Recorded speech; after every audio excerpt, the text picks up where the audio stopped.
you're looking for positivity or looking for encouragement, Temia Brinson aims to educate you, to give you the push to believe, to have the mindset for success, mindset for success, to have the mindset for success, to have the mindset for success.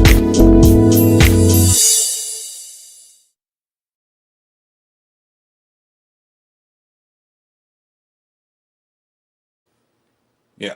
And you know, I concur with everything Senator Sipling said. I'm gonna just go a step further. Let's be honest. If they weren't black, they wouldn't have treated them like that.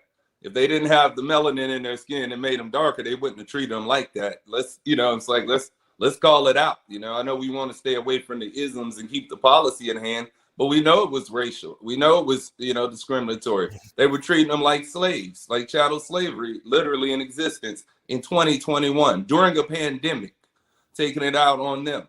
So it's like, let's call it what it is. And let's, not, that was a load of nonsense that the guy just said, and it goes into the same boat as people when you hear about, senseless treatment from law enforcement to blacks, where people say, make up every excuse on earth until you see a live video of 9 minutes with somebody with a knee on a neck that nobody has yet to explain yet. Not one person in law enforcement has explained that. So again, when you expose this stuff, then it becomes clear and everybody wants to dance around the issue. And as Senator Sipling said, if you were treating them like human beings from the start, none of this would have been a problem. Treat them like human beings. Treat them like they were coming from Ireland. Treat them like they were coming from anywhere else. Here in the same boat, here we are. We're about to welcome all kind of folks from Afghanistan, right? Welcome with open arms. There's going to be no treatment of that sort. So let's, it's like we do have a racial discussion that still needs to be talked about, regardless of who's in the White House, regardless of who gets in Congress and who gets in Senate. And it requires resources to elevate us. It's an informal tier system that I think the Border Patrol as well as some law enforcement operates under. So, if they were not black, they would not have gotten treated like that.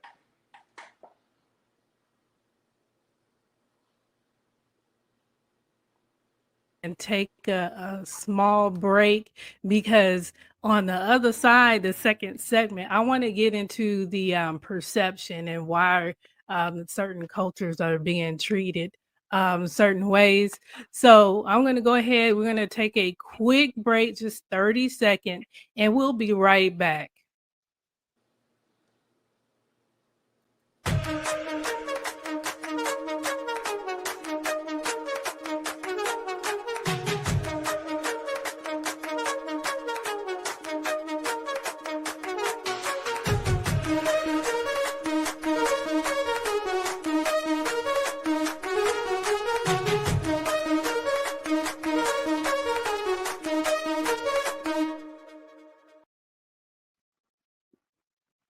All right, we are back. We are back. Welcome to the Mindset for Success show. You are watching us today. We are on every Saturdays at 10 a.m. Eastern Time on Facebook Live and also on YouTube Live. And again, I'm Temia Brinson, your host. And our guest today, we have attorney Gary Sipling, and he was in the Florida House and the Florida Senate. And he's the managing partner at Sipling Law Firm PA. And we also have Russell Drake. He is the CEO and founder of Build Black Daily. All right.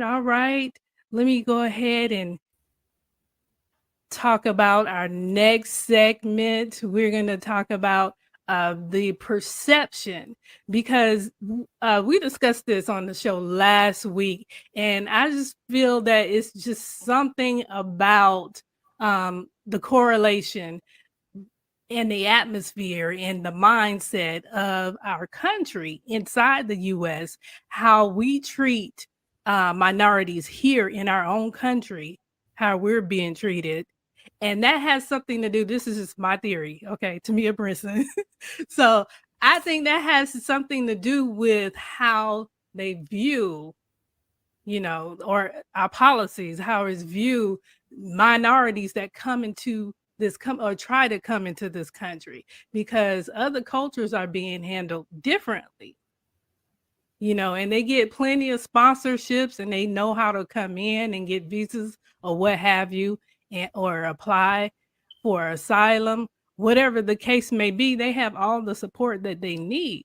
But when it comes to minorities that come in at the border, it's a problem. All of a sudden, they don't know how to process these people, or what will happen, like what happened this time. A photograph come out, footage come out, and they scramble, and then they start to process them.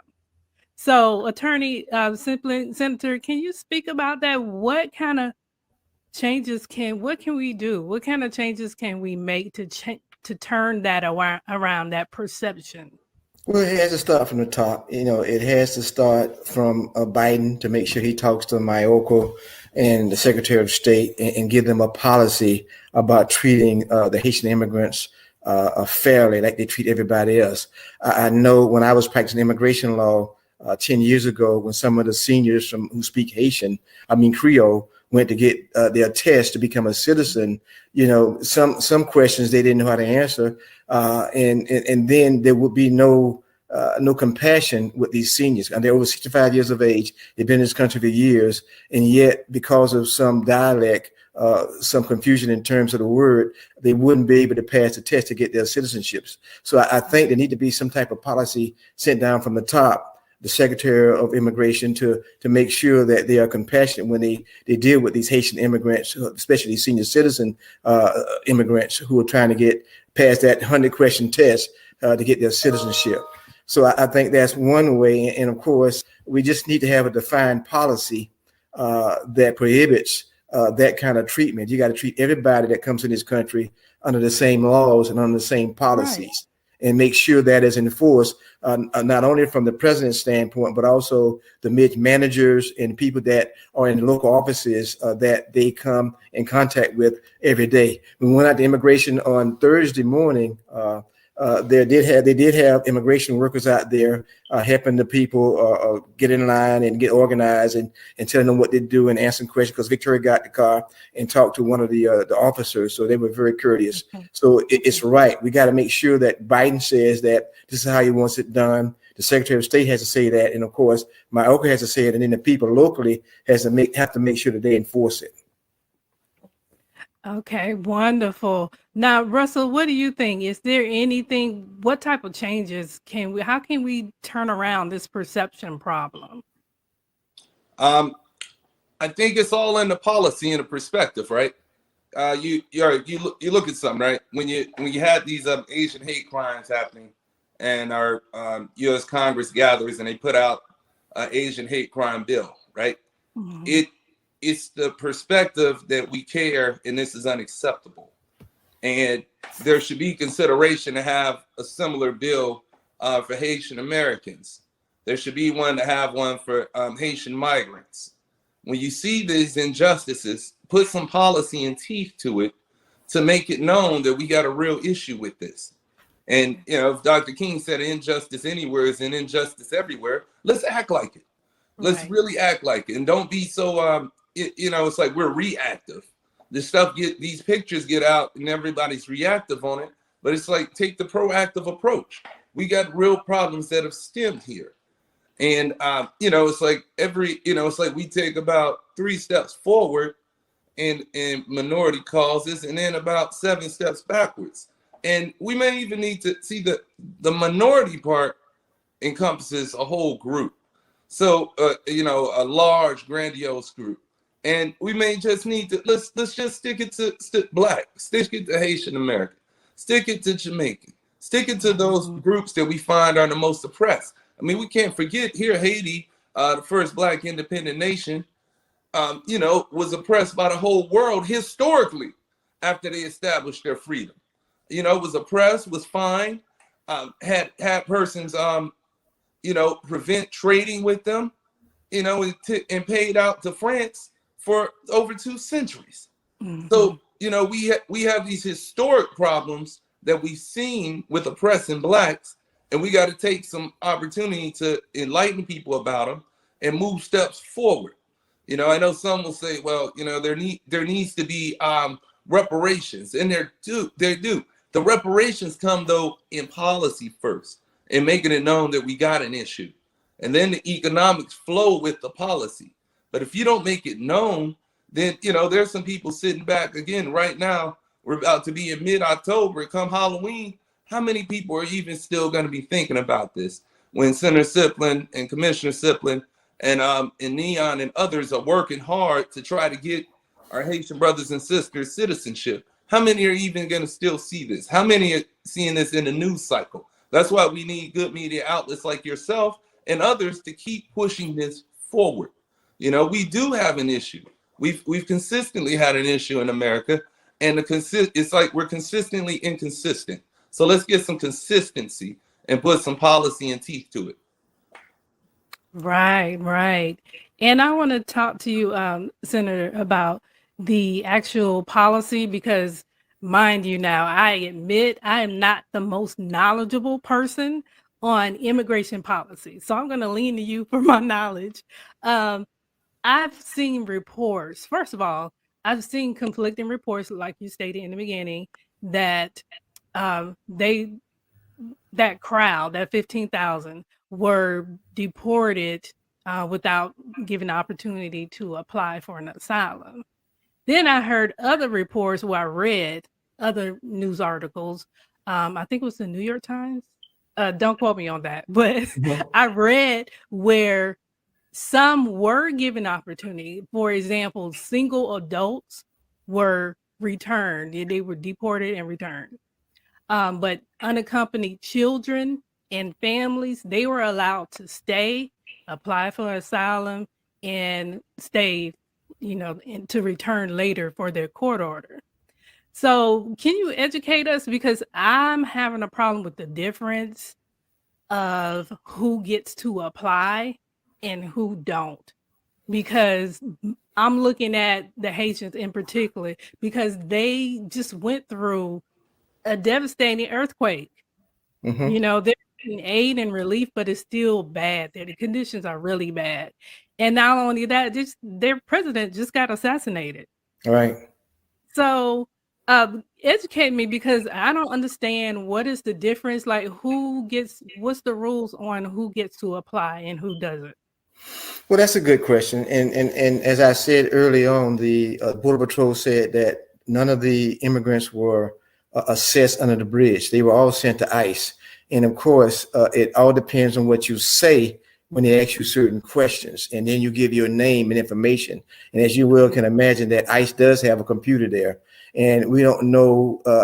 I really didn't get a chance to ask them how they decided who to send back, but based upon my knowledge of practicing immigration law in the past, it depends upon what they said, what kind of questions they answered. They answered the questions that they were asked, whether when they met with ICE, if they had been there before, if they had already been, they gave them a name and that name showed that they were deported. So you can't come back if you were already deported. All right. And then, of course, as I said, if they're seeking political asylum, they've been injured or whatever, they've been attacked. So that's grounds for applying for political asylum. But you're right. They only sent about, I think, 1,200 back to Haiti, as I understand.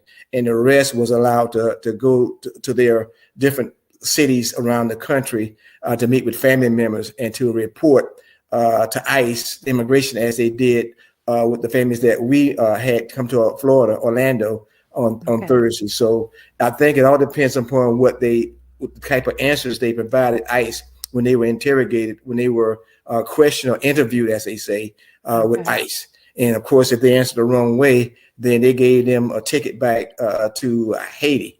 And that's a question too, because most of these folk that are Haitian came from, as I said, Chile and Brazil. They didn't come from Haiti.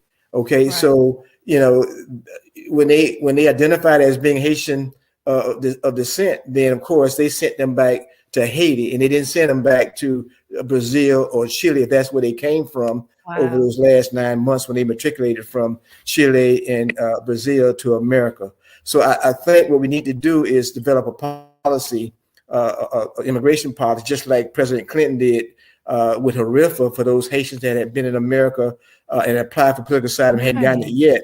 He provided them with a bridge to get their citizenship, and that's how Commissioner Victoria Sippin became an American citizen. So I think President Biden needs to devise a plan, a policy of how they matriculate these particular people. As Russell said, the president, as you have said too, the president just got assassinated in a horrific manner. They've had several earthquakes.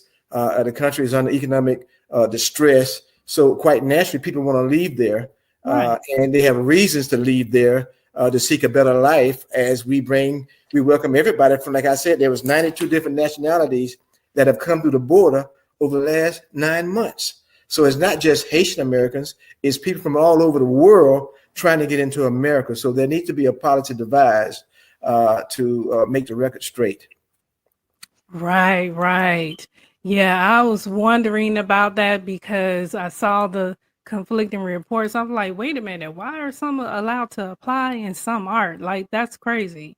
And I guarantee you there's no lack of information, no lack of sponsorship from other countries, but whatever. I don't want to get into race, but I still think it's a problem. I got an issue with that.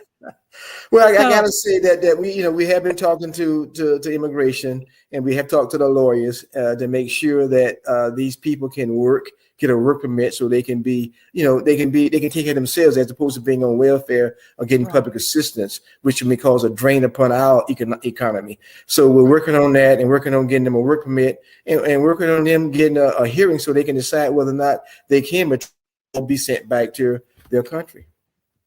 Right. And speaking of that, Senator, let me go ahead and because I want you to tell us, because you guys are doing so much work.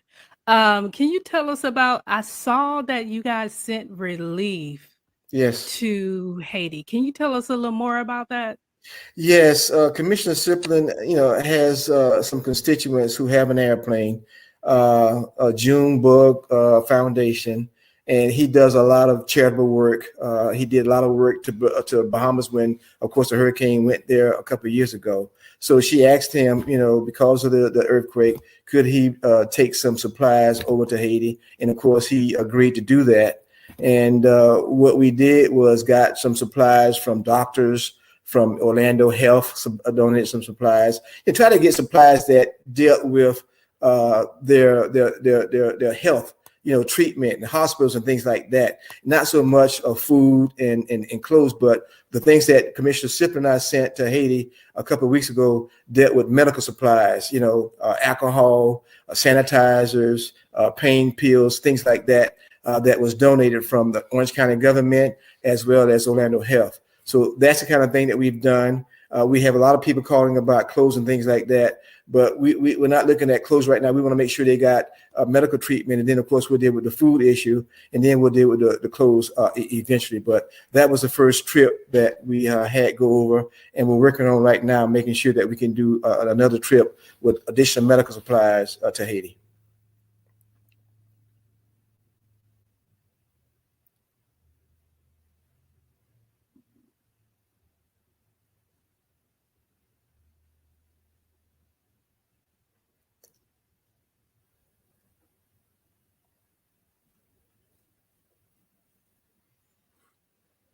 And I can also add that even the families that were in Del Rio, they did receive food and toys and things like that for the kids when they were over there in Del Rio before they embarked upon going throughout the country. And when Victoria and I were in the San Antonio airport, we did see a lot of the families with some of the baggage, the packages that we gave them, boarding planes going to various cities around the country. Okay. So how can we give to that effort? Do you have a website or that Vice Mayor, or is there organization? Is that same organization? Yeah, I know Russell indicated that he wanted to donate a contribution, which is great. So I would ask him that go to the Neon Facebook page. They have the website there. You can go to a Neon website, www.neon.org, and you can contribute that way. Or you can send a check in to Neon at 13 North Pine Hills Road, Orlando, Florida, 32808. or if you want to donate medical supplies or even contribute to the Haitian cause, the relief in Haiti, as well as for the immigrants, you can call Commissioner Siplin's County Commission office at 407-836-5860. That's 407-836-5860. And of course, www.neon.org, or you can call, go on the Facebook page under Neon and make a contribution there. Okay. And the NEON, that's National Haitian American Elected Officials Network. Yes, ma'am. Okay. Thank you. So NHAEON.org. And we get checks every day at the Pioneer's office. And of course, Victoria, she deposited them. Of course, as I said, she wrote about 10 checks out to organizations around the country that are helping to make sure that money gets to the right people. Wonderful, wonderful. Okay. Russell, what about you? Chime in on the example or what would you like to see as far as the policy? Because Senator Siplin just explained that, there is a difference, who get to apply based on their interview. So what kind of changes do you think need to be made in the actual interview, the process? I concur. I think there has to be, in a sense, some sensitivity training that's emphasized, right? Emphasized to people. And it's interesting that the senator noted that 92 different nationalities have come through, right? Mm-hmm. We only see one that's getting whipped and treated like slaves, literally. But 92 different nationalities have come through. It leads me to think that we may have gone from the back of the bus in the 1950s to putting people to the back of the immigration line in 2021, 60 plus years later, to let people in. So, there may need to be a look at some policy to say, let's move these people who's been systematically oppressed and placed at the bottom the longest to the forefront. And if there's a problem with that, then there's a problem with the whole system. But I think you just need to make a whole shift, all right? And say these persons need to get moved there further. Everybody's got a crisis. Everybody's got some issues. Everybody's not on the news getting whipped, getting lassoed, getting treated badly. Everybody's not getting that type of treatment. If there are 92 nationalities that are getting brought through. Because if it was, we'd be hearing about that too, but we're not. So, with the policy, I think we have to be specific and intentional, and don't give us the blank thing about people of color.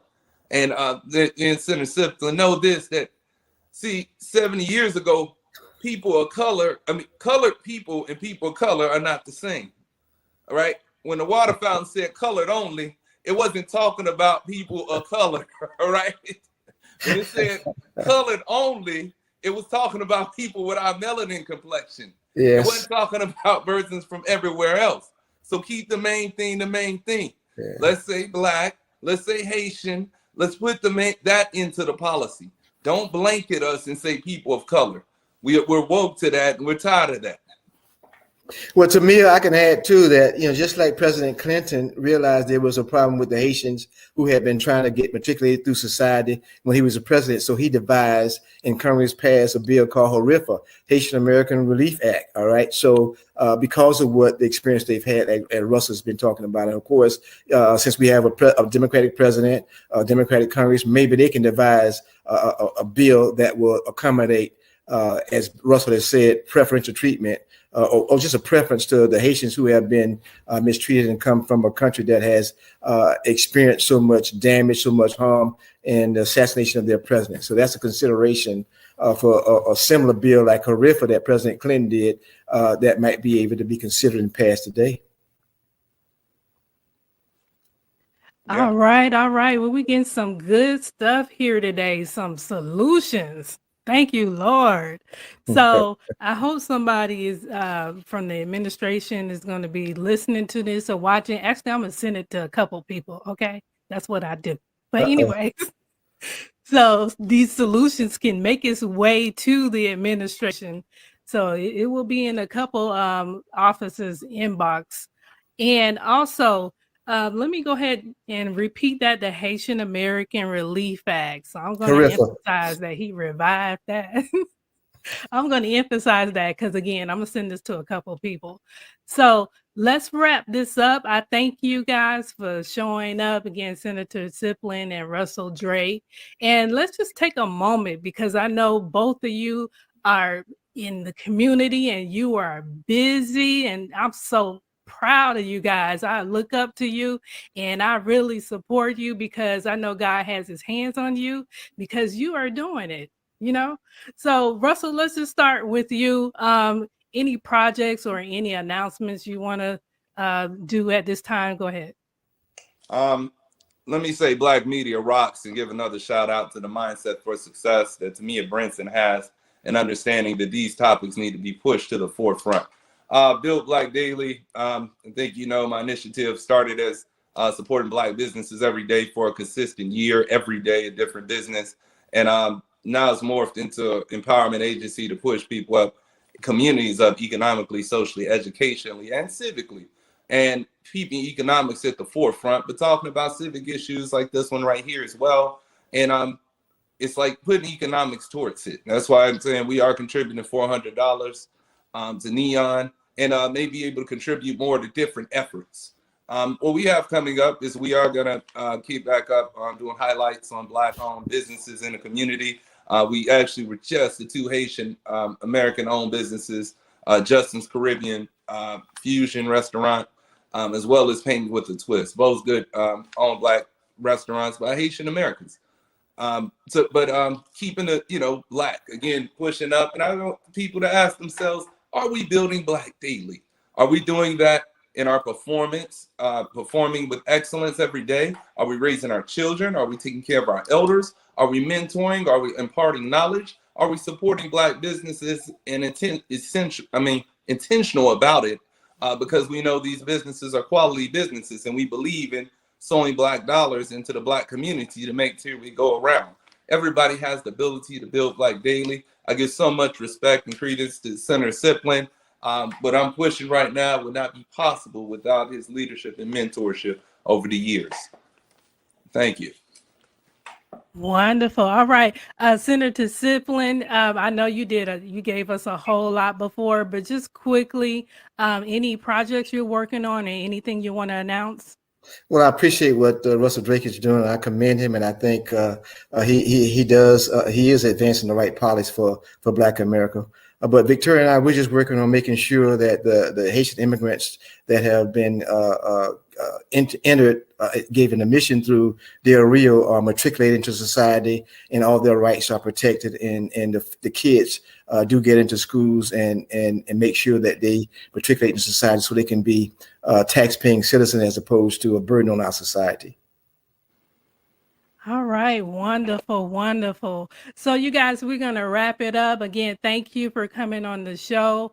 And for the audience, be sure to tune in next week, Saturday at 10 a.m. Eastern Time on Facebook Live, and it's also over on YouTube Live. And this is also going to re-air on Kingdom Purpose TV. So if you can pull it up even on Roku, Apple TV, or Fire Stick, you can pull it up there, and it'll re-air on Monday nights at 9 p.m. Okay, so until next week, you guys be blessed. Thank you. God bless you. God bless. You have the mindset for success.